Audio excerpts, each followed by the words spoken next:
Good day students, and welcome to today's lockdown lesson for Sales Management in 6, and in part 2 of module 4 we're now going to look at the various methods of compensation that can be applied to the sales force.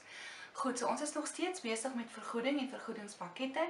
Ons het gister bietjie gekyk na wat is vergoeding and what is the objectives of compensation packages from the perception of the employers as well as the employees. Vandag gaan ons bietjie kyk na wat is die verskillende metodes van vergoeding. I'm just going to briefly explain them to you. You need to go and read through the rest of the content of that chapter and you need to put the meat on the fishbone, metaphorically speaking. So ek gaan regtig net vir jou raamwerk gee en vir jou so vinnig verduidelik wat elkeen van hierdie metodes beteken en hoe 'n mens dit kan toepas, en jy moet verder gaan en dit vir jou so 'n bietjie gaan uitbrei. Goed.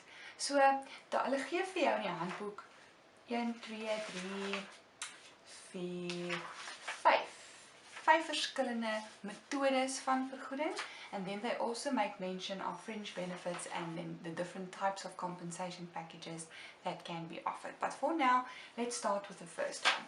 Jou heel eerste metode van vergoeding is wat bekend staan as jou plainweg salaris, your straight salary. So the business offers the salespeople an X amount of salary and that's it.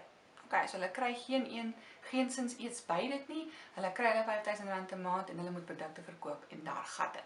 Okay, so this is a very nice way for employees to be able to plan their expenses, maar daar's nie regtig ruimte vir aanmoediging of motivering of enigiets wat daarmee gepaard gaan nie. As a business, you can also be able to plan in terms of your expenses and then also your income, maar in baie gevalle is dit nie van toepassing of enigstens appropriate vir jou verkoopspersoneel nie, because your sales staff need to be motivated. Remember, they are the only department that actually brings money into the business.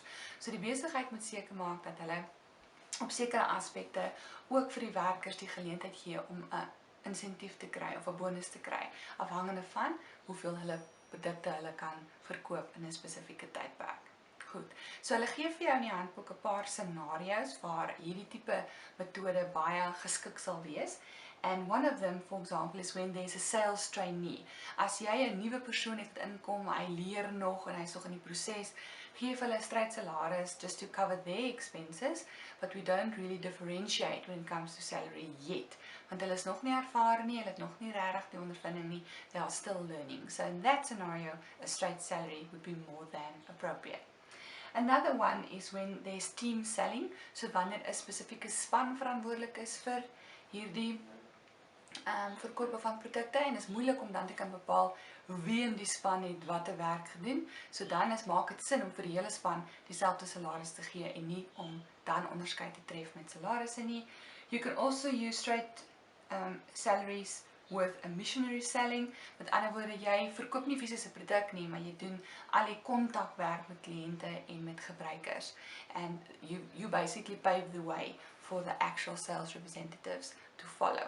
So in daai scenario kan jy ook 'n reguit salaris gebruik. Sometimes sales can also be quite complicated, especially when there's a new product being introduced or when you move a person to a new region or to a new province. En in daai geval is dit nie regverdig om die persoon soos net kommissie te gee of byvoorbeeld net 'n insentief te gee nie, want dit gaan dalk bietjie moeiliker wees vir hulle aanvanklik om die verkope op te kry. So in daai geval, straight salaris, dan maak dit so klein bietjie makliker vir hulle. Goed, die handboek gee vir julle voor- en nadele, so please go through the advantages and make sure that you, and also the disadvantages, and make sure that you also know them. The next form of a method of compensation is commission only. In that instance, the individual does not get a straight salary. Hulle het nie 'n basiese salaris nie, hulle verdien letterlik net kommissie op die produkte wat hulle verkoop. 'n Voorbeeld daar sal wees, as jy byvoorbeeld Tupperware of Avon of selfs Justine produkte verkoop, even Herbalife as an example, you only earn commission. So for example, the more product you sell, the higher your income will be. So jou inkomste gaan hoofsaaklik in daardie opsig afhang van hoeveel produkte jy verkoop, hoeveel werk jy insit, hoeveel tyd jy insit, en dit gaan dan nou daarvolgens uitbetaal word aan jou as commissie. And sometimes commission can be anything from 10 to 30%, depending on the product that you're selling and the business that is involved. Goed. The third method of compensation is a performance bonus. Now, performance bonus is basically at the end of the year or at the end of every 6 months, where they say, listen, go and work, and at the end of this semester or at the end of this year, we can pay out a performance bonus to you based on your performance. Het jy jou doelwitte bereik? Het jy jou targets bereik? Have you actually achieved your sales quotas? And if you did, they reward you accordingly with a bonus, which is sometimes also a percentage of your yearly income. Okay, so dis 'n regtig lekker vorm van motivering daai. And that brings me to a combination plan. Combination plans or combination compensation packages is where you actually combine these methods together. So jy gee byvoorbeeld vir in die een vorm vir die ou net 'n salaris met kommissie. So we give you a straight small basic salary of, let's say, 5,000 Rand, and on top of that you earn commission based on how many products you actually sell. So dis 'n baie populêre kombinasieplan daai, sodat almal weet, okay, hier's my salaris, ek kry bo-op dit kommissie, so ek moet insit as ek 'n groter salaris wil hê. In other situations, they can give you a salary plus a bonus, so jy kry jou maand tot maand salaris en aan die einde van die jaar kan jy 'n prestasiebonus verdien, afhangende van of jy jou doelwitte bereik het of nie. And a third type of package that you can look at is when you earn a salary, commission as well as a bonus. Okay. So jy kry jou salaris, bo-op dit kry jy jou kommissie maand tot maand, and at the end of the year you can actually also qualify for a bonus.